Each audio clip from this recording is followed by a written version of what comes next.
Okay.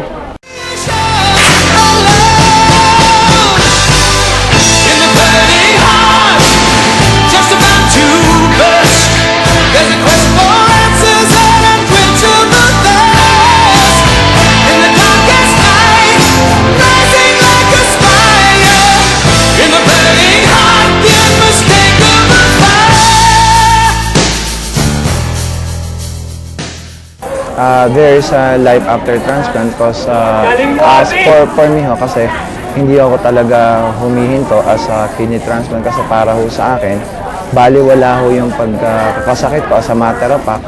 Twice na po ako nata-transplant. Unang-una 1992 and it will last about 6 years, 1998. And after my rejection for my first transplant, here I am now, another 6 years na naman po yung ano ko.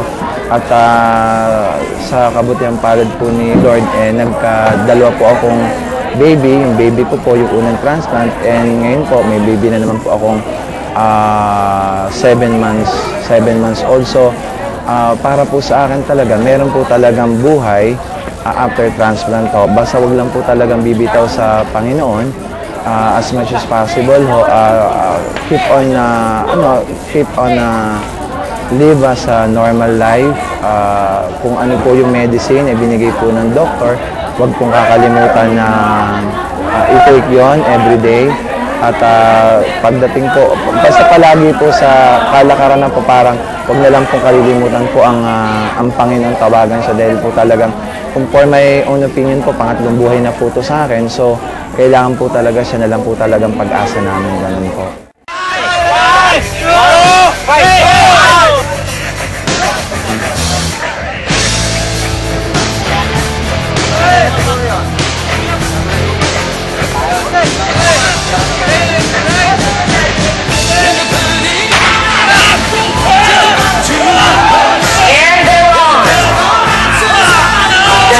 Merton from Lista seems to be getting the edge.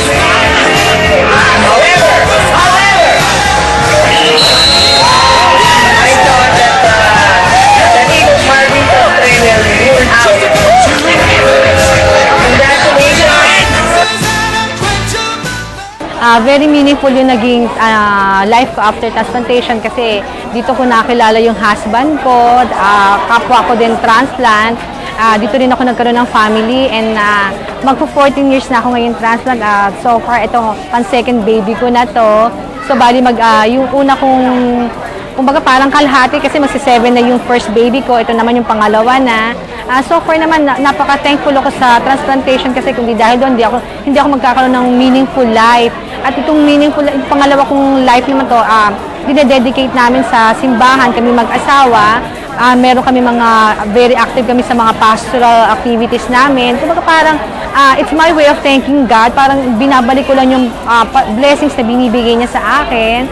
At saka, pinapakita ko sa lahat ng mga tao, lagi ako natatanong kung may buhay pa pala. Very encouraging kasi kapag nakakapagsalita ka sa kapwa mo transplant, na sabi ko talagang parang kailangan binigyan ka lang Lord ng pagkakataon na mabuhay. So, pakita natin talaga na may kabuluhan ang ating buhay.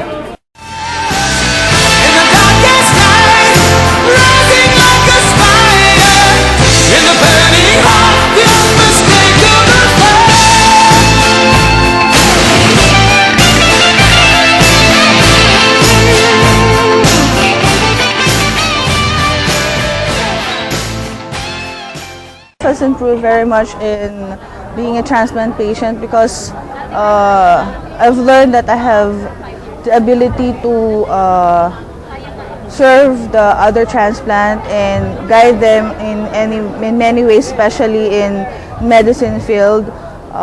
May counseling din ako from time to time because right now I'm the KITAP coordinator.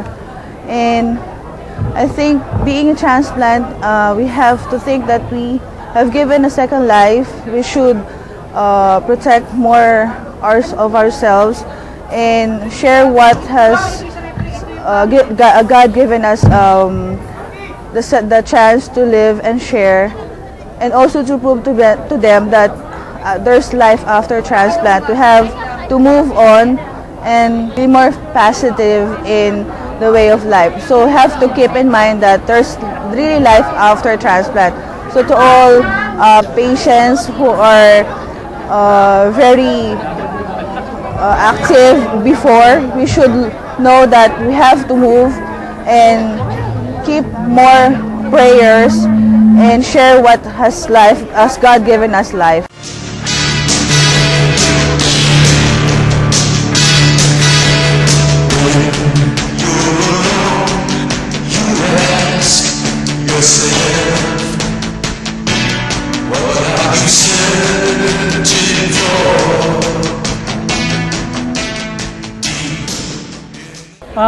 Ngayon, ang buhay ko ngayon, mas malaya ako ngayon. Hindi kamukha nung una na 1 year ako nag-dialysis, maraming hirap ang naranasan ko, yung mga pagtusok ng mga karayom, yung mga biglang hypotension. So ngayong transplant na ako, mas ang buhay ko, pag nakikita ko, maganda na at maliwanag. Una, nagpapasalamat din ako dun sa donor ko na hindi ko kilala dahil siya isang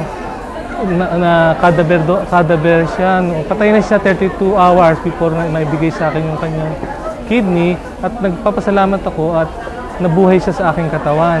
Ngayon, ang buhay ko ay pinipilit kong maging normal na makisama sa mga ganitong gawain, at sa mga susunod na taon siguro makapagtatrabaho na ako. Salamat.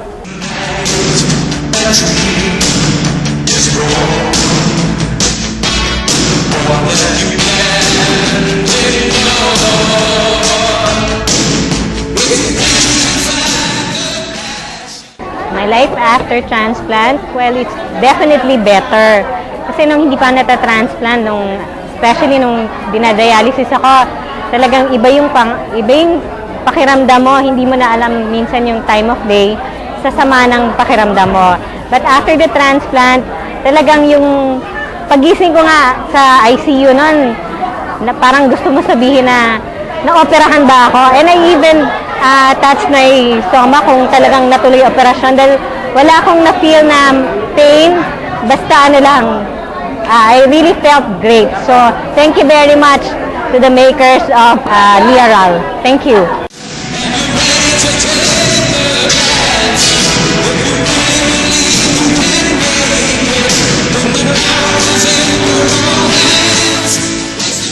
Mabuti naman po.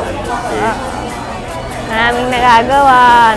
Minsan, mga kalabas na. Kumakain ng kahit ano. Pero wag masyadong sobra kasi bawal. Baka mapunta ulit sa ospital po. 7 years old. Tapos, na-transplant ako nung January 26, 1994. Tapos donor ko po, mama ko.